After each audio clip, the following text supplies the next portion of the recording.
حب اہل بیت کے نام پر، حب مولا علی کے نام پر شریعت کے احکام بدل دو، اس بدعت سازی کی اجازت نہیں۔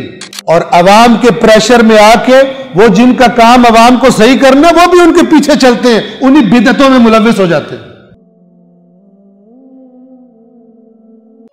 تحیت کسے کہتے ہیں؟ توجہ فرمائے، تحیت کا لفظ حیات سے ہے، اور تحیت کا معنی ہے زندگی کی دعا دینا۔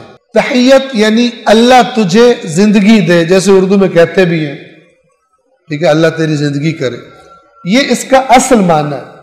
لیکن اس کے بعد کوئی بھی ایسا لفظ کہ جو انسان جب آپس میں ملتے ہیں تو ایک دوسرے کو وش کرتے ہیں، ایک دوسرے کو گویا کہ کوئی نہ کوئی اچھے الفاظ میں ملاقات کا آغاز کرتے ہیں، اسے تحیت کہا جاتا ہے۔ اور اسلام میں ملنے کی تحیت سلام۔ قرآن کی آیت ہے وَإِذَا جَاءَكَ الَّذِينَ يُؤْمِنُونَ بِآيَاتِنَا فَقُلْ سَلَامٌ عَلَيْكُمْ، اور اے رسول جب ہماری آیات پر ایمان رکھنے والے آپ کے پاس آئیں تو آپ انہیں کہا کریں سلام علیکم۔ باقی گھڑ گھڑا کے چینج کر کے جو مرضی بنا لو، تحیت اسلام کیا ہے؟ سلام علیکم، یہاں بھی اور جنت میں بھی۔ حب اہل بیت کے نام پر، حب مولا علی کے نام پر شریعت کے احکام بدل دو، اس بدعت سازی کی اجازت نہیں۔ اور عوام کے پریشر میں آ کے وہ جن کا کام عوام کو صحیح کرنا، وہ بھی ان کے پیچھے چلتے ہیں، انہی بدعتوں میں ملوث ہو جاتے ہیں، تعویلیں کر لیتے ہیں۔ اور جو خود بدعت میں ملوث ہو گیا ہے، اس کے اندر جرأت کہاں سے آئے گی قوم کی اصلاح کرنے کی؟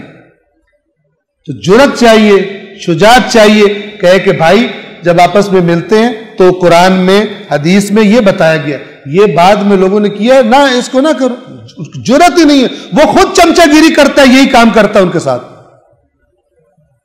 جو عوام سے ڈر رہا ہے وہ ان کی اصلاح کیا کرے گا؟ اللہ تعالیٰ نے جو اللہ تعالیٰ کی رسالات کو پہنچانے والے انبیاء ہیں، اور علماء بڑے فخر سے بیان کرتے ہیں نا، علماء وارث انبیاء ہیں، تو وارث انبیاء کا مطلب یہ ہوتا ہے کہ جو انبیاء نے روش اختیار کی ہے وہ اختیار کی جائے۔ اور وہ روش کیا تھی؟ سورۃ الاحزاب میں ہے الذین یبلغون رسالات اللہ، وہ لوگ کہ جو اللہ کی رسالتیں، اللہ کے پیغام پہنچاتے ہیں، وَيَخْشَوْنَهُ، اور اللہ سے ڈرتے ہیں، وَلَا يَخْشَوْنَ أَحَدًا إِلَّا اللَّهُ، اور اللہ کے سوا کسی سے بھی نہیں ڈرتے۔ میں یہ بات کر دوں گا تو میری نوکری چلی جائے گی، میں یہ کام کر دوں گا مجھے دوبارہ یہاں بلائیں گے نہیں، مجھے نکال دیں گے۔ تم نے اگر اللہ کا دین بتانا ہے تو ان چیزوں سے دل لگایا کیوں ہے تم نے؟ کوئی اور کام کر لیتے۔ وہ بندہ جو کہے کہ میری نوکری چلی جائے گی اگر میں نے یہ بات کر دی، وہ خائن ہے، کوئی اور کام کر لو جا کر، آتے ہی نہ۔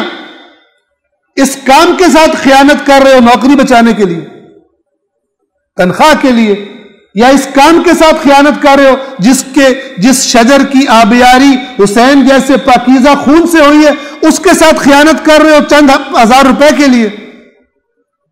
یہ بات کروں گا تو مجھے دوبارہ بلائیں گے نہیں، یہ بات کروں گا تو مجھے نکال دیں گے۔ کتنے لوگ ایسے؟